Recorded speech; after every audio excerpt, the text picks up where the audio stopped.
All right, guys, Metcon for April 15th. Your conditioning, right? It's a buy-in, a buy-out. It's like a little sandwich, right? You got your buy-in, buy-out of sit-ups with 5 rounds of some bent over rows, some single arm bent over rows, and some swings in the middle, okay? So, standard issue.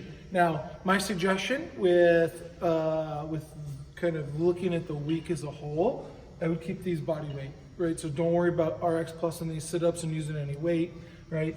I would highly suggest just doing just 50 standard issue ab mat sit-ups for that buy-in and that buy-out, okay? So what this is gonna look like, 3, 2, 1, go. You're gonna do your 50 sit-ups, and then you're gonna do 5 rounds of and the way the reason we wrote it this way, guys, is just depending on what kind of weights you have at home, right? If all you have is really, really light weights for you as an individual, I would lean more towards that 15.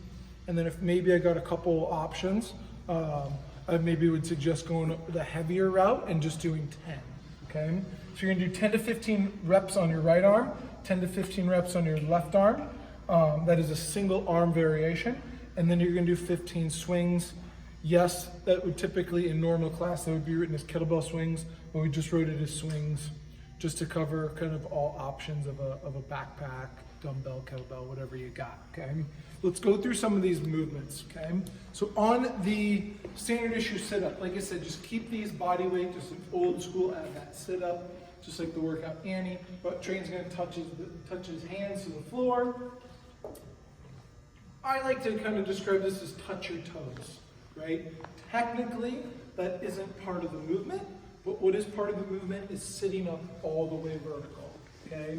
And Trayton knows that if he touches his toes every time, he doesn't even need to like check himself or worry about it because he's guaranteed to sit up all the way, okay? If that happens to be your heels, whatever, that's totally fine, but just touch the ground with your hands, sit up to a vertical position, okay? Now I got 50, and then we're gonna do a slightly different variation on these bent over rows. So, Trayton's got his dumbbell, just like anything, he's gonna stand up all the way, get everything set in place, roll that shoulder back, one arm. Now, he's actually gonna let this arm come out to the side a little bit, just to hit that upper back in a slightly different way, okay? But he's, like I said, depending on what kind of weights you got, I would do 10 to 15 reps. So if you got something a little bit heavier, do 10. If all you got is something a little bit lighter, do 15, okay? But he's gonna do the 10 to 15 on the right, switch sides, 10 to 15 on the left. Now, don't let that weight twist you or force you to lawnmower pull or anything like that. You shouldn't see any rotation in the hips. All you see moving is that shoulder and that arm, okay?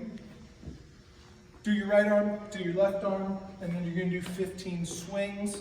Like I said, if you got a kettlebell or a dumbbell, just that standard issue swing. If at all possible, I would highly suggest that full range of motion of an American swing. Depending on the object, if you're not comfortable doing that, don't feel good enough grip, right? Absolutely just stick with the Russian swing, right? But some definitely good options there that hopefully you tried in your warm-up, okay? And then worst case scenario, if I don't have any like standard issue gym equipment, we can hammer on that backpack just like we've been doing, find the best grip depending on what your backpack looks like, and we can get that full swing, okay? Or that Russian swing.